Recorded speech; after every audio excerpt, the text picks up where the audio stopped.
Vocês sabem o que é pior que um bug no software? É um bug que não é no software. Mas como assim? Como pode um bug não estar no software? Bem, você já parou para pensar que o software ele precisa interagir com alguma coisa, né? Ele precisa rodar em algum lugar. Ele precisa ler algumas coisas, ele precisa escrever em algumas coisas. Além disso, ele também depende de algumas coisas. Por exemplo, você já parou para pensar que existe um compilador? Você já parou para pensar que o seu código ele depende do compilador estar correto? Você já parou para pensar que o seu código ele depende do runtime? Ou se você não usa o compilador, o runtime do seu JavaScript, o seu Node da vida, ou o seu Python, ele tem que estar correto? Bem, apesar que ainda é problema no software, né? Nessas horas, pra falar a verdade. Mas, todavia, contudo, entretanto, o que eu quero dizer é que quando a gente faz algum programa, a gente tem que considerar todas as externalidades deles também, todas as dependências. E um mundo que isso é especialmente complicado é o mundo de embarcados. Por quê? Porque a natureza de embarcados é integrar com outros sistemas, com outras coisas. E também ter uma gama, uma variedade tremenda de microcontroladores, de sistemas de RTOS, né, sistemas operacionais de tempo real, de frameworks para você fazer. E eu tô falando tudo isso porque a nossa querida Grandel mandou há alguns dias atrás lá no nosso canal de embarcados no Discord, aqui ó. Gente, eu estou construindo um projeto de braço robótico em Rust embarcado.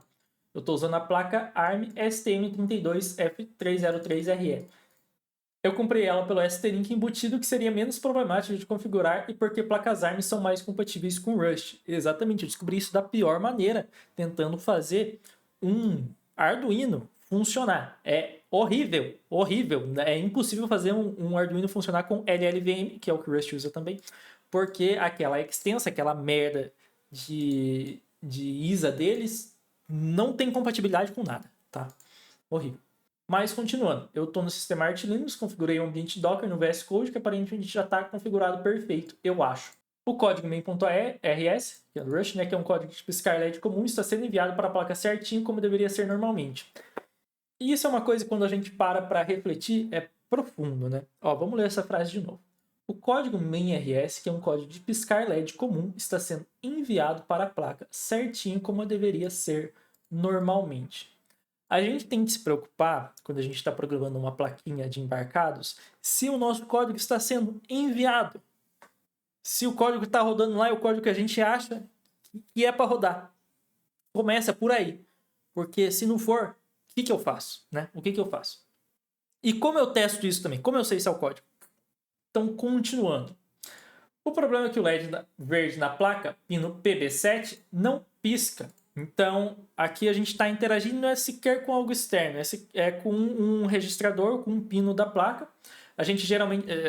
tem um vídeo que eu falo, né, que é LEDs são registradores, que é basicamente isso. Quando a gente vai fazer alguma coisa em embarcados, eu tenho um pino tal, o sensor tal, o protocolo tal que vai usar tais portas. Eles são mapeados como pinos ou como endereços de memória. Então, quando eu quero acender o LED verde, por exemplo, eu falo que o pino PB7, que vai estar no endereço de memória provavelmente, é para 1. E daí quando eu quero que ele apague, eu coloco ele para 0. Ele só fica vermelho normal, que é o status de ST-Link aceso, e meio que não sei mais o que fazer. O que era para funcionar não funciona. Isso daqui é o resumo quando a gente está trabalhando com placas em geral. O que era para funcionar não funciona. Profundo, grandão, profundo. Às vezes pode parecer besta, né? Tipo, um LED não tá acendendo. Mas a gente começa com isso, a gente começa testando um LED. Por isso que eu falo para ir aos poucos, entrando nesse mundo. Porque, eu vou partir para 1 e 2C direto. Calma, Calabres. Vai pro LED, faz um LED acender. Vê se você consegue setar um pino como 1 e 0. Vê se você consegue ler de algum lugar. Aí você vai evoluindo, sabe? E por isso também existe o Hello World, né? E o Hello World de placa é setar o pino. Desculpa, acender e apagar o LED. Aqui, o código vai para o chip, mas o LED embutido da placa não pisca. Não sei se o problema é no ambiente do VS Code que eu configurei, que aparentemente está certo, ou se é no código main que está enviando, ou se é problema na minha placa mesmo. Mas ela é uma placa nova. Sabe se alguém puder me ajudar com esse problema, por favor. Então, Lembra que eu comentei, se a gente não sabe, tá no software? Onde que está o problema? Será que está no ambiente que eu configurei? Será que é o upload do arquivo que está errado? Será que é a compilação do arquivo que está errado? Será que eu estou usando o driver errado? Será que é no código? Será que é na main? Será que está tudo certo, mas a minha main está errada? Eu copiei errado o Hello World? Também já fiz isso, tá? Ou será que é a minha placa? Será que a minha placa está queimada? Será que eu não consigo pegar um exemplo que funciona e ver se não é minha placa? Será que não é isso? Eu não sei. Não sei, pode estar em tudo isso, sabe? Pode estar em tudo isso. Geralmente está no nosso código, tá? Geralmente está no nosso código alguma cagada que a gente fez, mas pode estar em tudo isso. Mas aqui, ó, vendo a minha aqui, galera, tem literalmente o quê? 10 linhas aqui a... Não, tem 20 linhas a mim.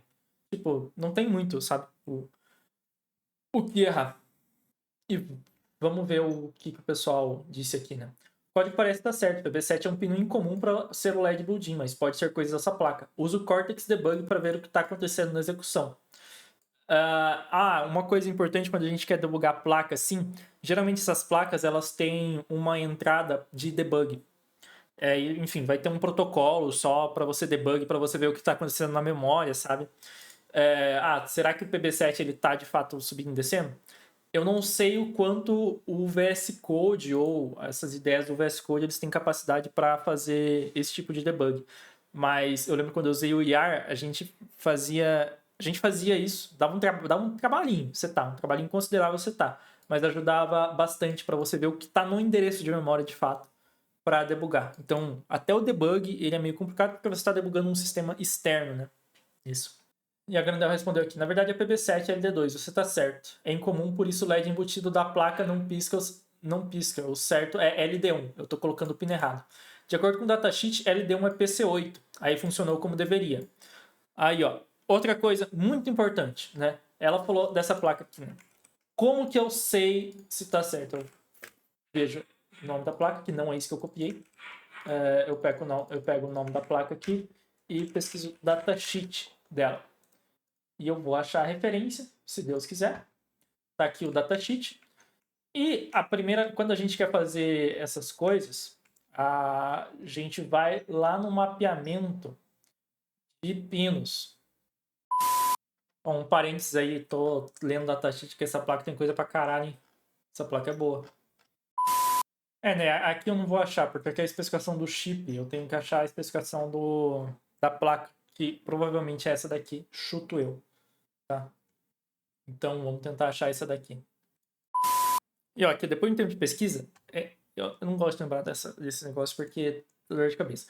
Mas isso daqui é basicamente o datasheet do processador. Só que o que acontece? O microcontrolador. Só que o microcontrolador ele é colocado numa placa para você fazer alguma coisa, né? E daí você tem que ver a documentação dessa placa em conjunto com o microprocessador. Então, por exemplo, não sei se é esta placa aqui, é STM32 núcleo F3ORE.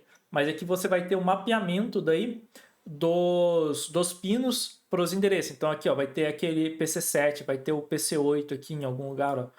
Não sei se é o mesmo ou não. Sei lá. Enfim, daí você tem que pegar o datasheet disso daqui e checar para qual pino do processador está mapeando o LED, por exemplo. Então foi isso que a Grandel fez aqui, né?